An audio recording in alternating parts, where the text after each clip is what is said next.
دوستو آج ہم بات کریں گے بلیک ہیڈز اور وائٹ ہیڈز کے بارے میں۔ سیلسلک ایسڈ اور ریٹینوائڈ کا استعمال کیسے کیا جاتا ہے، اور بلیک ہیڈز اور وائٹ ہیڈز سے کیسے بغیر کریم وغیرہ کے قدرتی طور پر نجات حاصل کی جا سکتی ہے۔ سب سے پہلے یہ کہ بیماری کے علاج سے پہلے اگر اس کی وجہ پتہ چل جائے تو علاج بہت بہتر طریقے سے کیا جا سکتا ہے۔ تو سب سے پہلے ہم بلیک ہیڈز اور وائٹ ہیڈز کی وجہ جاننے کی کوشش کرتے ہیں۔ اکثر دیکھا گیا ہے کہ بلیک ہیڈز کو جو ہے ٹیوزر سے نوچا جاتا ہے، یا ماسک وغیرہ لگا کر یا اسکن پر جیل اپلائی کر کے کھینچا جاتا ہے تاکہ یہ بلیک ہیڈز نکالے جا سکیں، پر کبھی بھی کسی نے اس کی وجہ جاننے کی کوشش نہیں کی کہ یہ ہوتے کیوں ہیں۔ اس طرح کے طریقوں سے وقتی طور پر تو بلیک ہیڈز کو نکالا جا سکتا ہے، مگر جڑ سے ختم نہیں کیا جا سکتا۔ کچھ دن بعد یہ دوبارہ واپس آ جاتے ہیں۔ اب یہ مسئلہ حل کرنا ہے کہ ان کو ہمیشہ کے لیے کیسے ختم کریں۔ تو پہلے یہ جان لیا جائے کہ بلیک ہیڈز اور وائٹ ہیڈز ہیں کیا، ان میں فرق کیا ہے۔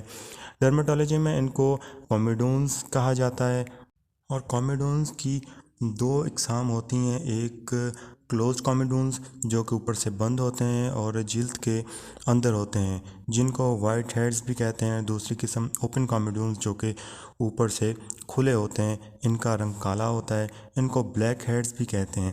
بلیک ہیڈز میں سکن پورٹ میں موجود ڈیڈ سکن سیلز اور جلد پر موجود آئل دونوں جب ہوا میں موجود آکسیجن کے ساتھ ریئیکٹ کرتے ہیں، مطلب کہ آکسیڈیشن کا عمل ہوتا ہے، تو یہ آئل اور ڈیڈ سکن سیلز اپنا کلر بدل کر کالے ہو جاتے ہیں۔ اسی لیے ان کو اوپن کومیڈونز کہتے ہیں، کیونکہ یہ اوپر سے کھلے ہوتے ہیں۔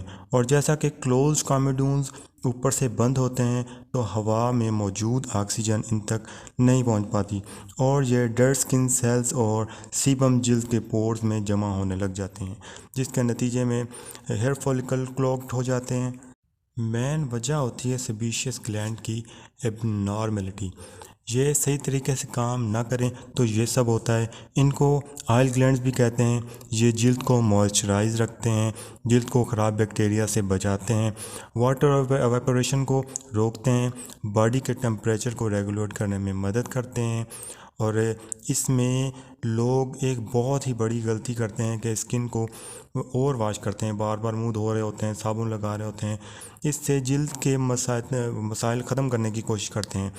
کئی لوگ فیشل اسکربز یا پور اسٹرپس استعمال کرتے ہیں، تو یاد رکھیں اس طرح کی سپرفیشل وغیرہ سے اسکن میں موجود فرینڈلی بیکٹیریاز مر جاتے ہیں۔ اب جب فرینڈلی بیکٹیریاز مر جاتے ہیں تو بیڈ بیکٹیریاز بڑھنے لگتے ہیں، اور پور واشنگ سے جلد میں کی جو پورز ہوتی ہیں ان میں انفیکشن کا خطرہ بڑھ جاتا ہے۔ اس سارے مسئلے کی وجہ ہے اینڈروجن ہارمونز کا بڑھ جانا، جس کی وجہ سے سیبیشس گلینڈ صحیح سے کام نہیں کر پاتے۔ اور بلوغت میں یہ ایک عام چیز ہے، ایک جو مین ہارمون ہوتا ہے جسے ٹیسٹوسٹرون جو کہ لڑکوں لڑکیوں دونوں میں پایا جاتا ہے، ایک ویکر ٹیسٹوسٹرون اور دوسرا اسٹرانگر ٹیسٹوسٹرون ہوتا ہے۔ اسٹرانگر کو ڈی ایچ ٹی کہتے ہیں۔ یہ مسئلہ ڈی ایچ ٹی بڑھنے سے ہوتا ہے، اور ڈی ایچ ٹی بڑھتا ہے زیادہ انسولین کی وجہ سے۔ ایک اور ہارمون جسے آئی جی ایف 1 ہارمون کہتے ہیں، یہ دونوں ہارمونز ڈی ایچ ٹی میں اسپائک کی وجہ بنتے ہیں۔ ڈی ایچ ٹی کا بڑھ جانا پورز کے سائز اور آئل پروڈکشن کو بڑھاتا ہے۔ اب ہم کو جیسا کہ بلیک ہیڈز اور وائٹ ہیڈز کی وجہ پتہ چل چکی ہے، اب ہم چلتے ہیں علاج کی طرف۔ اگر انسولین اسپائک کو روک لیا جائے اور یہ بھی پتہ لگایا جائے کہ انسولین کو ٹریگر کیا چیزیں کر رہی ہیں، اور آئی جی ایف 1 ہارمونز کے بڑھنے کی وجہ کیا ہے۔ اب کچھ چیزیں جیسا کہ refined carbohydrates, pasta, pizza, burger, double روٹی، نان، چنا ہوا آٹا، میدا اور چینی وغیرہ، یہ سب ریفائنڈ کاربوہائیڈریٹس ہیں۔ یہ سب انسولین اسپائک کی وجہ بنتے ہیں۔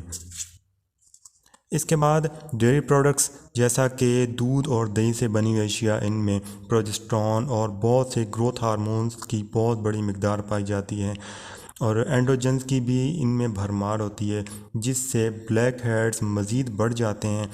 ایک اور چیز جو ہے چکنائی کی ایک قسم، جو کہ بلیک ہیڈز اور وائٹ ہیڈز کے مسئلے کو بہت خراب کر دیتی ہے۔ جو ہے اومیگا 6 فیٹی ایسڈ، سارے اومیگا 6 فیٹی ایسڈ نہیں، لیکن زیادہ تر خاص طور پر ہمارے ڈیلی کھائے جانے والا تیل جس میں اومیگا 6 بہت مقدار میں ہوتا ہے۔